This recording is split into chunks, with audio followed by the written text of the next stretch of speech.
Goblin Slayer has a reputation of being a bit more gory and brutal than most, and while it's no berserk, it still shouldn't exactly be viewed by people who are of the more squeamish variety. Therefore, if any of these might put you into a feel like shit state, you should probably not watch this video. Come on, off you fuck.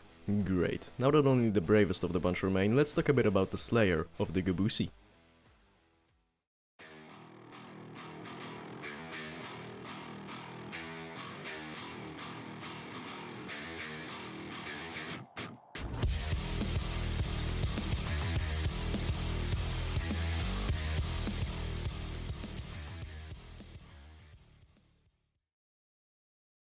This, placed in a fantasy setting anime, takes a bit more of a kinky flavor to the usual isekai, by showing how most people would actually end up like if they were to live in a world where monsters are real. Fucking dead! And that sometimes the most dangerous things in life aren't the very obvious big threats like dragons, for example. Everyone knows a dragon could fuck you up by grilling you to death, so you wouldn't attack one if you saw one. You would run. Far. Fast. And furious. But what could a little shit like a goblin do? They're harmless. Level 1 enemies in most games. Free XP. But think about it, what if there's a lot of them, and no matter how many you kill, they just keep spawning in? What do you do then? You fucking die, because you underestimated them. Never look down on short people. We like to kick your shins. You tall people and you're reaching on the top shelf ass, you better beware of the uprising of the Napoleons. We will take you down. What the fuck was I talking about? Oh right, Goblin Slayer. The show lures you into a false sense of security by how very generic everything looks. You've seen this place, you've seen these people, and most importantly, you've seen these monsters. And you feel safe with this idea because it's familiar to you. And the show uses that to hit you in the face with the absolute truck that is the first episode. Everyone introduced in the first scenes gets killed, raped, or mentally destroyed by these green shits, which shows the aforementioned brutal reality of fantasy worlds that people usually don't think about, only to mellow out for the next episode or two and hit you with it again. Because fuck you.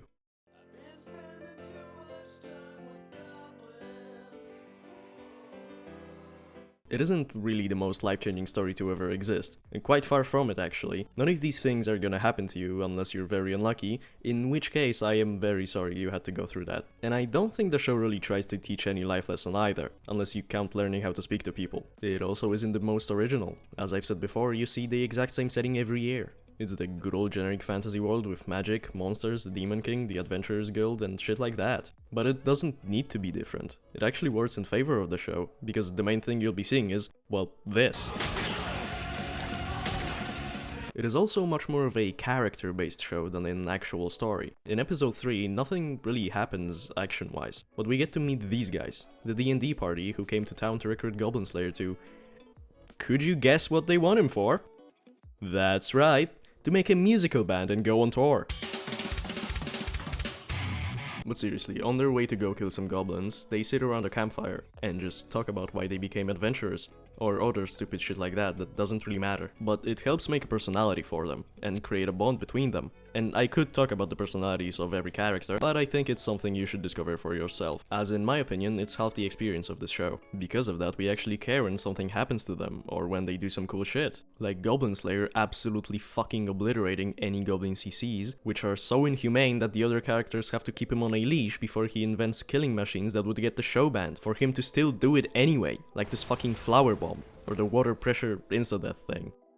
The bigger, though not the one that first brings attention to the show, point of Goblin Slayer is the Goblin Slayer slowly detaching himself from the persona of this big badass cool guy who kills shit all the time and becoming his own person. You can see that he clearly likes and cares for these people. He just doesn't know how to talk about it. And there is a reason for it, which is his trauma, which is caused by seeing his sister get unspeakable things done to her when he was a child. It's very understandable as to why he would want to dissociate and become like he is today.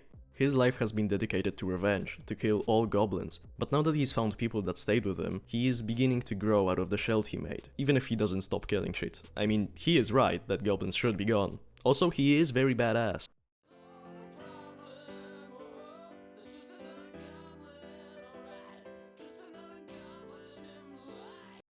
I don't want to talk about everything that happens because I want you to be able to experience it for the first time and decide what it is you like it for or not. For me, it is the combination of the loud action and the more silent character development that makes this anime stand out before the rest. It finds quite a nice balance, and that balance is how it manages to create the atmosphere of this bloody fuckfest without making it too edgy. And as a cherry on top, the finishing touch, it adds this banger of a soundtrack which you can listen to on Spotify, and I very much recommend it.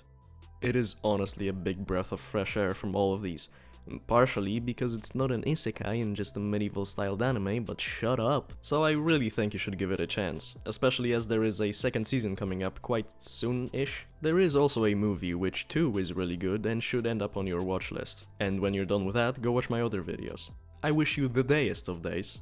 Goodbye!